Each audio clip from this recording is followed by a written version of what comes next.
मैं तो उस बात को रिपीट भी नहीं कर सकता जो डॉक्टर साहब को कही गई। मैं तो चाणक्य हूं, मुझे तो चंद्रगुप्त चाहिए था, चंद्रगुप्त मेरे को मिल गया।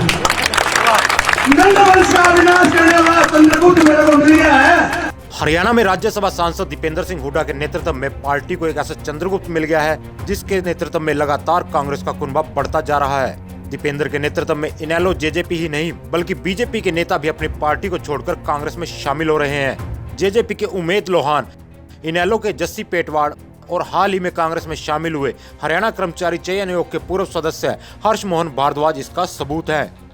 दीपेंद्र की ओर से कांग्रेस में शामिल हो रहे दूसरे दलों के नेताओं को पूरा सम्मान देने का आश्वासन तो दिया ही जा रहा है। इसके साथ ही मुख्यमंत्री मनोहर लाल की ओर से एक ब्राह्मण नेता का सरेआम अपमान किए जाने पर जहां उन्होंने अपनी गलती की माफी तक नहीं मानी,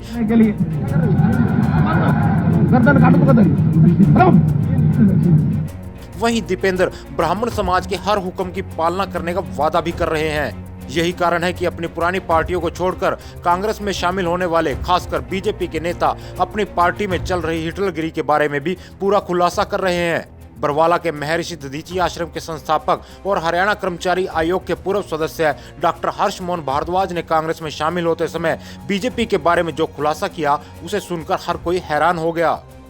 मैं तो चाणक्य हूं, मुझे तो चंद्रगुप्त चाहिए था, चंद्रगुप्त मेरे को मिल गया। नंद वंश का विनाश करने वाला चंद्रगुप्त मेरे को मिल गया है। और आज ये चाणक्य की तरह मैंने अपनी शिखा खोल दी। जब तक नंद वंश का विनाश नहीं होगा और चंद्रगुप्त सिंहासन पर नहीं बैठ जाएगा, इतना चैन नहीं लूंगा। इसे दीपेंद्र हुड्डा का बड़प्पन ही कहा जाएगा कि वे दूसरे दलों से आ रहे नेताओं के साथ राजनीति की बजाय पारिवारिक संबंध बना रहे हैं, जिससे आने वाले समय में कांग्रेस हरियाणा में मजबूती के साथ उभर सकेगी और प्रदेश में फिर से एक बार पार्टी की सत्ता कायम हो पाएगी। यही कारण है कि बरवाला में जब डॉक्टर हर्ष मोहन भारद्वाज ने दीपेंद्र को ब्राह्मण समाज की ओर से मुकुट पहनाया तो दीपेंद्र ने उस मुकुट की हर हालत में लाज रखने की बात कही।